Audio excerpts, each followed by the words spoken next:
Okay, so I'm gonna dye some traps. It's the end of the season. That's the only hide I didn't sell off.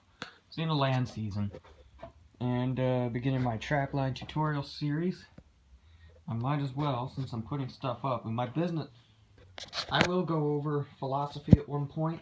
I will recommend a book to you guys in a later video. But what I'm doing now is I'm dyeing traps. Reason being is because I'm actually going to sell most of these traps off. I've got a bunch of cheap fox traps. I'll show you what I've got here.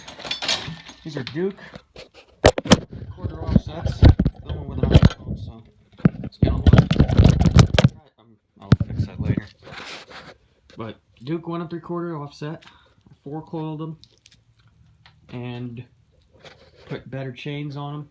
It's really cheap mods. You don't have to do any welding. But I'm gonna take these traps and sell them off.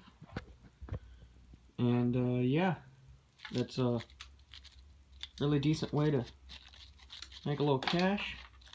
And I'm gonna buy more stuff next year. I'm gonna sell those off too. So only I'm not gonna ship anything. I'm gonna sell these at a local sale barn. But anyway, what I've got here is a bucket full of water and some Pete Rickards trap dye. I've also done this with walnuts, and that will work. But what I'm doing here is I'm not boiling that water, because even though that's the better method, and I fully recommend you boil if you can, for those of us that can't. I'm a junior in high school and I do a lot of extracurricular stuff, FFA mostly. Let's stir that up a little.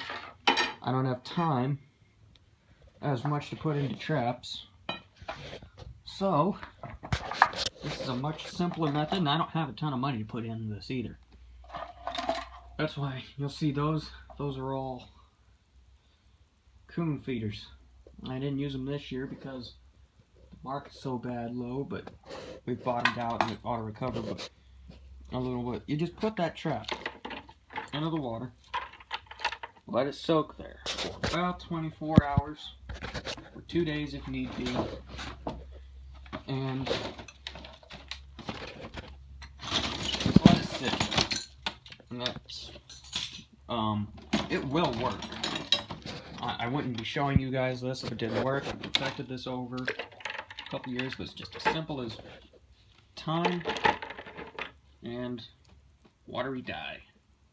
Try not to get that stuff all over you, because it will stain. You'll look like you were digging in a sewer. Dang it. You'll look like you were digging around in the sewer or something weird, and that's what purple means. You can clean your hands up, but that's generally what's going in.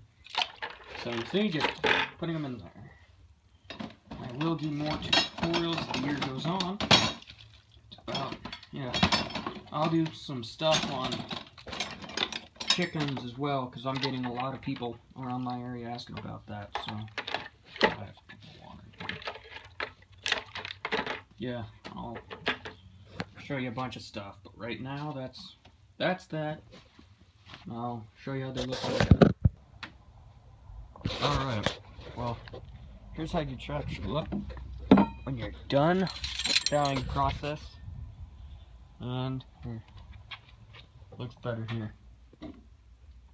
Nice deep black color, and they're for the most part deodorized.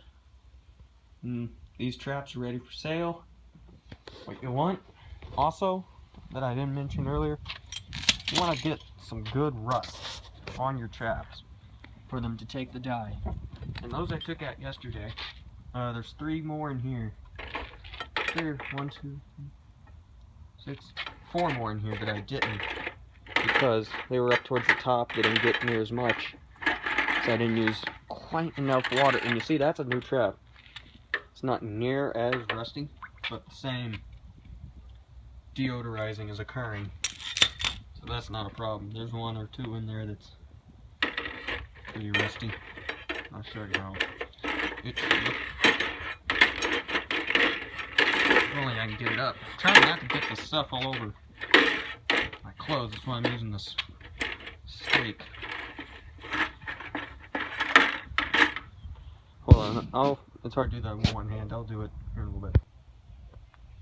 Alright, you see that deep black that the trap is? That was the one that was very thoroughly rusted. Let them get a good layer of rust. That's why it's best to buy them in the spring. Let them get a good layer of rust, and then that dye will bite right in. I'll probably do, once I sell these off, I'll probably get all my land stuff ready about June or so. I've still got water season, so yeah, I've got plenty of time to work with these. Once I get it in late spring, I'll get that taken care of.